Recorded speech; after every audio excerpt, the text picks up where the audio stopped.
REET English language first के model paper 3 में भी हम आपके एग्जाम के लिए इंपॉर्टेंट कुछ क्वेश्चंस का सॉल्यूशन करेंगे। इन क्वेश्चंस के साथ हम कुछ इंपॉर्टेंट कॉन्सेप्ट्स की बात करेंगे।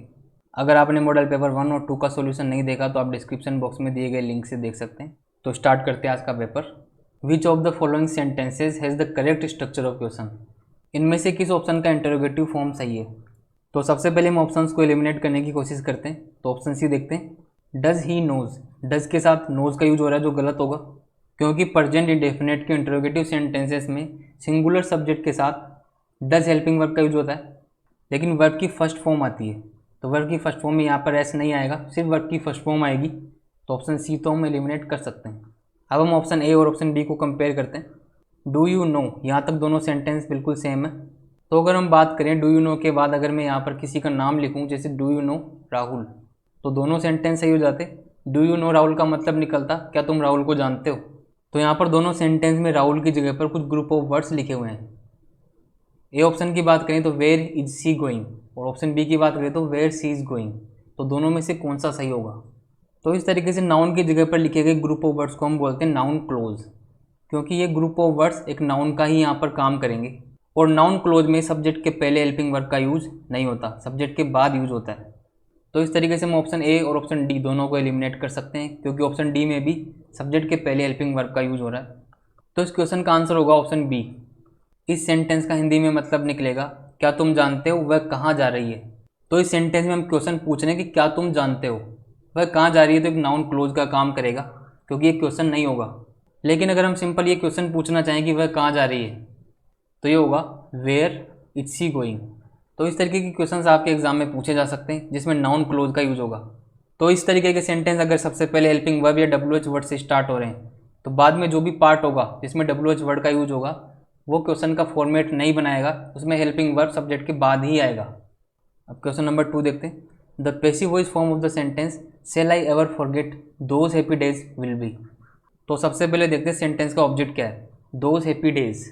और सेंटेंस इंट्रोगेटिव फॉर्मेट में, क्योंकि सेंटेंस की स्टार्टिंग हेल्पिंग वर्ब से हो रही है, तो पैसिव वॉइस बनाते टाइम भी हम हेल्पिंग वर्ब से ही सेंटेंस की स्टार्टिंग करेंगे, और helping verb those happy days के अकॉर्डिंग आएगा। तो सेल का यूज़ तो हम आई और वी के साथ करते हैं, बाकी सभी सब्जेक्ट के साथ हम विल का यूज करते हैं। तो दोज हैप्पी डेज को सेंटेंस का सब्जेक्ट बना देंगे, और दोज हैप्पी डेज के साथ विल का यूज होगा। तो जिस भी सेंटेंस में सेल का यूज हो रहा है वो तो हम एलिमिनेट कर सकते हैं। इसके साथ ही हम पैसिव वॉइस में वर्ब की थर्ड फॉर्म का यूज करते हैं, तो फॉरगेट का थर्ड फॉर्म आएगा। तो ऑप्शन ए को भी एलिमिनेट हम कर सकते हैं, क्योंकि यहाँ पर फॉरगेट फर्स्ट फॉर्म का ही यूज हो रहा है। और मॉडल्स का पैसिव वॉइस बनाने के लिए हम बी का भी यूज करते हैं। तो ऑप्शन डी बिल्कुल सही होगा।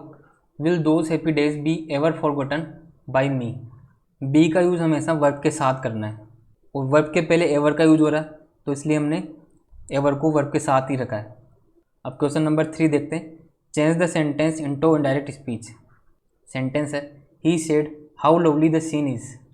तो इस तरीके के सेंटेंस को हम बोलते हैं एक्सक्लेमेटरी सेंटेंस। तो एक्सक्लेमेटरी सेंटेंसेस को इनडायरेक्ट स्पीच में कन्वर्ट करने के लिए हम सेड को एक्सक्लेम्ड में कन्वर्ट करते हैं। तो चारों ऑप्शन ही एक्सक्लेम्ड यहाँ तक बिल्कुल सही है। उसके बाद डेट का यूज होता है, और अगर हाउ से एक्सक्लेमेटरी सेंटेंस स्टार्ट हो तो हम हाउ को हटा देते हैं। तो ऑप्शन बी तो हम एलिमिनेट कर सकते हैं।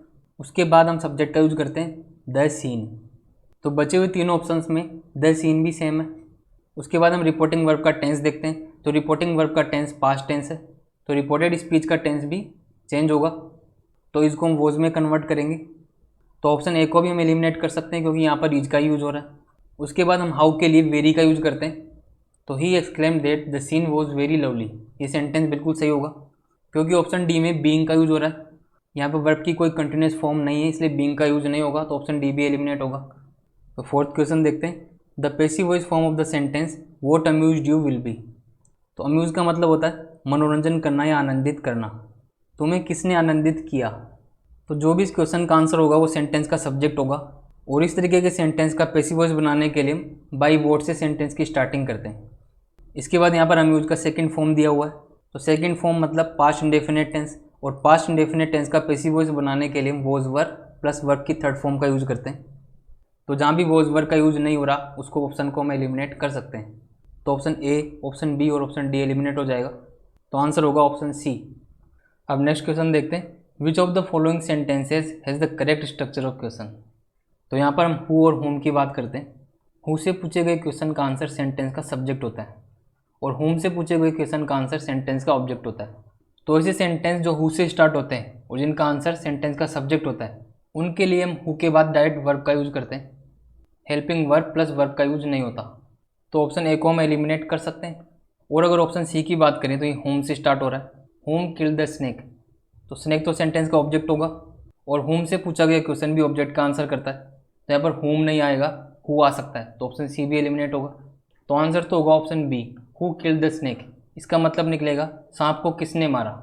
अब ऑप्शन डी भी देखते हैं, home did the snake killed. अभी सेंटेंस में स्नेक सेंटेंस का सब्जेक्ट है और होम यहाँ पर ऑब्जेक्ट को आंसर करेगा, लेकिन इस सेंटेंस में अगर डिड के बाद वर्ब की फर्स्ट फॉर्म का यूज होता तो ये सेंटेंस सही हो जाता और इसका मतलब निकलता सांप ने किसको मारा। तो इस तरीके से हु और होम से हम सेंटेंस के इंटरोगेटिव फॉर्म बनाते हैं। हु का आंसर सब्जेक्ट होता है और होम का आंसर ऑब्जेक्ट होता है। Pick out the word in which the letters C H have a different sound. तो इन सभी ऑप्शन में सी एच का डिफरेंट साउंड किस ऑप्शन में है। तो ऑप्शन ए की बात करते हैं, इसको हम बोलते हैं चेस्ट, इसको हम बोलते हैं चैम्पियन, इसको हम बोलते हैं कैरेक्टर और ये होता है चैप्टर।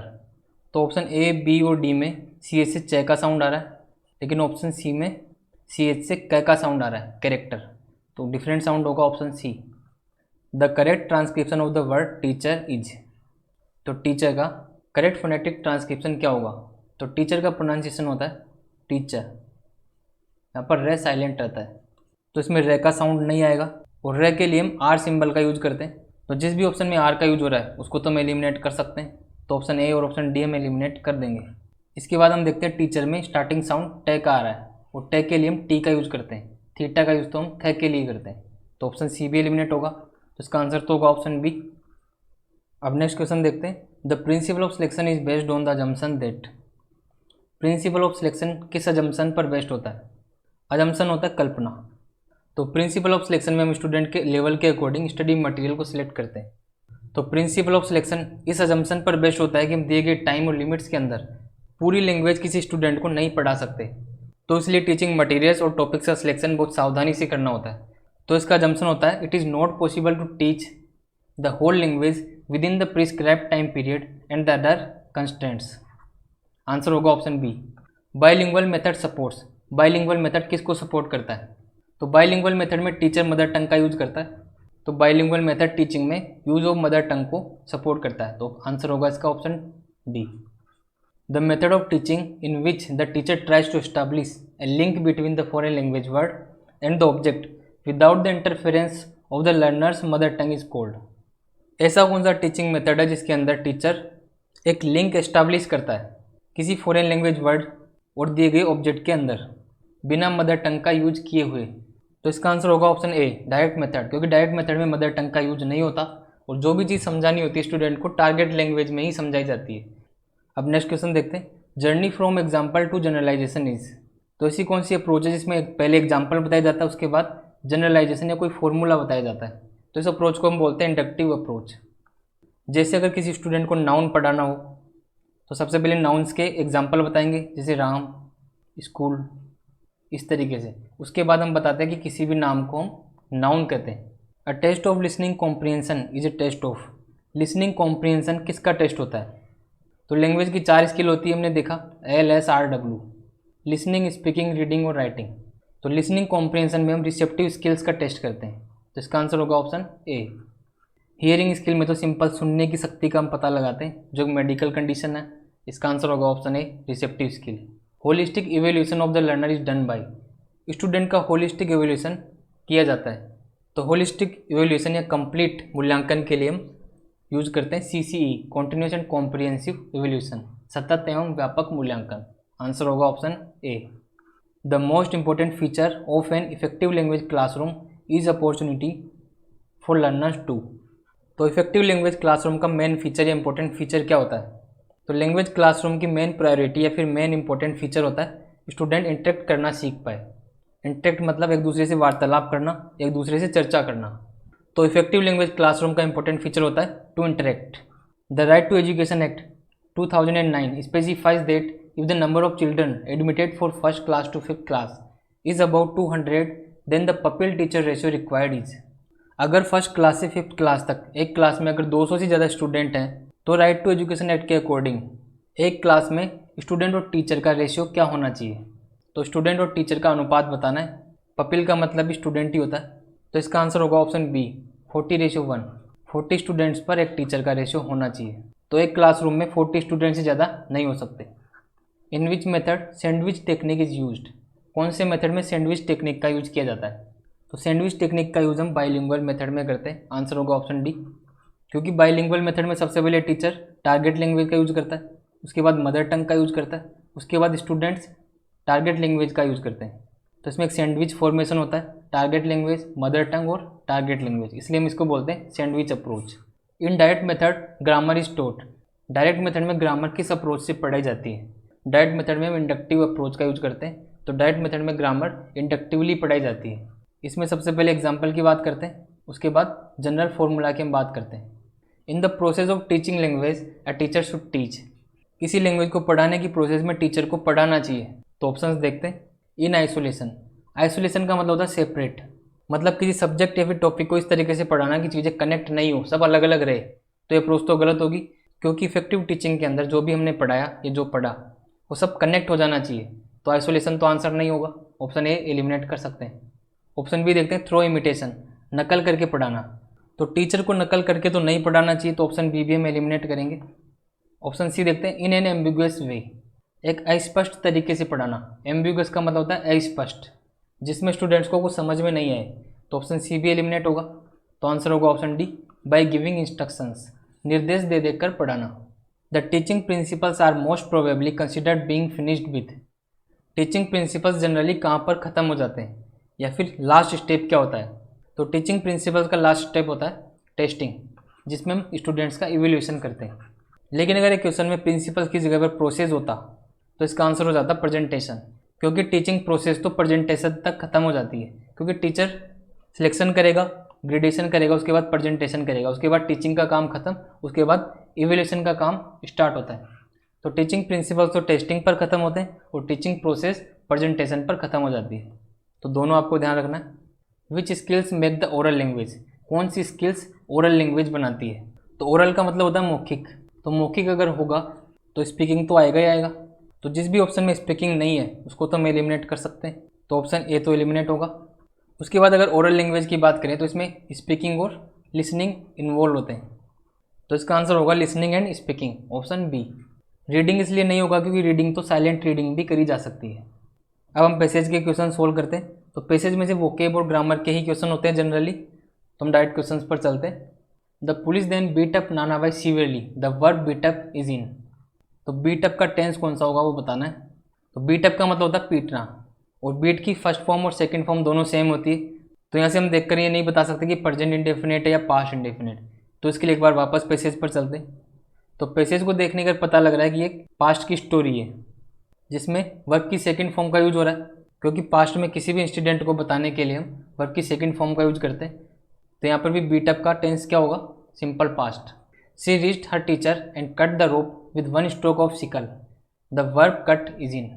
इस सेंटेंस के अंदर कट का वर्ब कौन से टेंस में है। तो अगर इसी सेंटेंस को देखें तो यहाँ पर वर्ब की सेकंड फॉर्म का यूज हो रहा है रीच्ड, और एक ही सेंटेंस के अंदर अगर पहले पास्ट इंडेफिनिट टेंस आ गया तो दूसरा भी पास्ट इंडेफिनिट टेंस ही होगा, क्योंकि दोनों बात पास्ट की होगी। तो कट की भी यहाँ पर सेकंड फॉर्म होगी, तो ये भी सिंपल पास्ट टेंस होगा। आंसर होगा ऑप्शन बी। अब कट की फर्स्ट फॉर्म, सेकंड फॉर्म और थर्ड फॉर्म सेम रहती है, लेकिन इस सेंटेंस में रीच्ड सेकंड फॉर्म देखकर हम बता सकते हैं कि कट की फॉर्म भी यहाँ पर सेकंड फॉर्म होगी, इसलिए आंसर होगा option B. Which of the following has the 3 degrees of the adjective in their correct form. इनमें से किसका 3 डिग्रीज फॉर्मेट बिल्कुल सही है। तो एंग्री की 3 डिग्री फॉर्म होती है ऑप्शन ए, एंग्री, एंग्रियर और एंग्रीस्ट। ऑप्शन सी और ऑप्शन डी तो में से एलिमिनेट कर सकते हैं, क्योंकि यहाँ पर एंग्रीली का यूज हो रहा है, और ऑप्शन डी में स्पेलिंग ही बिल्कुल चेंज कर दिए। अब 3 डिग्रीज बनाने के लिए कहीं पर तो ई आर और ई एस टी का यूज होता है और कहीं पर मोर और मोस्ट का यूज होता है। तो कुछ वर्ड्स के साथ तो ऑप्शन ए वाला फॉर्मेट फॉलो होता है और कुछ ऑप्शन के साथ ऑप्शन बी वाला फॉर्मेट फॉलो होता है। इसकी हम डिटेल से बात डिग्री के वीडियो में करेंगे। विच of the following options has a determiner in it. इनमें से कौन से ऑप्शंस के अंदर डिटरमाइनर है। तो हम जानते हैं कि आर्टिकल्स डिटरमाइनर ही होते हैं, तो ऑप्शन ए और ऑप्शन बी में तो द और ए का यूज हो रहा है, तो दोनों में डिटरमाइनर है। तो दोनों में अगर डिटरमाइनर का यूज होगा तो इसका आंसर तो ऑल ऑफ द अबव हो जाएगा। लेकिन अगर देयर की बात करें तो देयर भी क्या होता है, डिटरमाइनर होता है। डिटरमाइनर ऐसे वर्ड होते हैं जो किसी नाउन को स्पेसिफाई करते हैं। सभी आर्टिकल्स और पजेसिव एडजेक्टिव्स डिटरमाइनर होते हैं। डिटरमाइनर्स की डिटेल से बात हम एक सेपरेट वीडियो में भी करेंगे। Which one of the following is opposite in meaning to the word refuse. Refuse का अपोजिट क्या होगा, तो रिफ्यूज़ का मतलब होता है मना करना। डिक्लाइन, डिनाई और रिजेक्ट, इन तीनों का मतलब तो मना करना ही होता है, तो सिनोनिम्स होंगे। आंसर होगा ऑप्शन डी। अलाउ का मतलब होता है अनुमति देना। अब हम नेक्स्ट पैसेज की बात करते हैं। इसमें से भी आपको ग्रामर और वोकेब के क्वेश्चन होंगे, तो क्वेश्चंस पर चलते हैं। द वर्ड पेट्रोटिज्म इज, दिया गया वर्ड पेट्रोटिज्म, इसका पार्ट्स ऑफ स्पीच क्या है। तो पेट्रोटिज्म का मतलब होता है देशभक्ति, और इसमें सफिक्स ISM का यूज हो रहा है जो कि नाउन का सफिक्स है, तो इसका पार्ट्स ऑफ स्पीच होगा noun. Noun form of the adjective grateful is, grateful की नाउन फॉर्म क्या होगी, तो ग्रेटफुल का मतलब होता है आभारी, तो इसकी नाउन फॉर्म होगी ग्रेटफुलनेस, ऑप्शन ए। ग्रेटफुली तो एडवर्ब होगा, और ग्रेट और ग्रेटनेस दोनों डिफरेंट वर्ड है। ग्रेट का मतलब होता है महान और ग्रेटनेस होता है महानता। In the sentence patriotic feelings are natural to man, the verb is in, दिए गए सेंटेंस में वर्ब कौन से टेंस में है, तो इसमें यहाँ पर वर्ब है आर, और सेंटेंस में कोई कंटिन्यूस फॉर्म नहीं है, तो आर यहाँ पर एज ए मेन वर्ब काम कर रहा है, तो होता है सिंपल प्रेजेंट टेंस। आंसर होगा option D. Which one of the following can have the determiner an, इनमें से किसके साथ डिटरमाइनर एन का यूज हो सकता है, तो सभी आर्टिकल्स डिटरमाइनर ही होते हैं, और आर्टिकल दो तरीके के होते हैं, इनडेफिनेट और डेफिनेट। इनडेफिनेट आर्टिकल होते हैं ए और एन, और डेफिनेट आर्टिकल होता है द। ए का यूज कंसोनेंट साउंड के साथ होता है और एन का यूज वाउल साउंड के साथ होता है, और दोनों ही आर्टिकल ए और एन का यूज सिंगुलर काउंटेबल नाउन के साथ होता है। तो सबसे पहले देखते हैं ऑनेस्ट। ऑनेस्ट का मतलब होता है ईमानदार। यहाँ पर ऑनेस्ट वाउल साउंड तो आ रहा है, लेकिन ये नाउन नहीं है, ये एडजेक्टिव है, तो ऑप्शन ए को हम एलिमिनेट कर सकते हैं। ऑनेस्ट के साथ आर्टिकल का यूज नहीं होगा। अब बात करते हैं ऑनेस्टी। अब ऑनेस्टी नाउन तो है, लेकिन ये काउंटेबल नहीं है, क्योंकि ईमानदारी को हम 1 2 3 की फॉर्म में नहीं गिन सकते, तो ऑनेस्टी के साथ भी आर्टिकल एन का यूज नहीं होगा। अब हम बात करें ऑप्शन डी यूनिफॉर्म।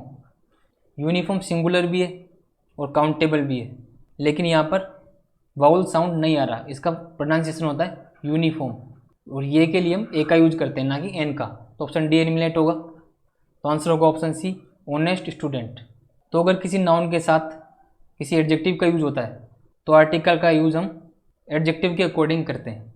अब नेक्स्ट क्वेश्चन देखते हैं। The adjective noble in its superlative degrees, noble की सुपरलेटिव डिग्री क्या होगी, तो नोबल की सुपरलेटिव डिग्री होगी नोबलेस्ट। तो आज भी ये कुछ इंपॉर्टेंट क्वेश्चंस थे जो हमने डिस्कस किए। अगर आप इन क्वेश्चंस को आपके एग्जाम से पहले देख कर जाते हैं तो आपके लिए बहुत हेल्पफुल रहेंगे। और अगर आपको वीडियो यूजफुल लग रहे हैं तो लाइक और कमेंट जरूर करें और अपने फ्रेंड के साथ शेयर करें। Thank you.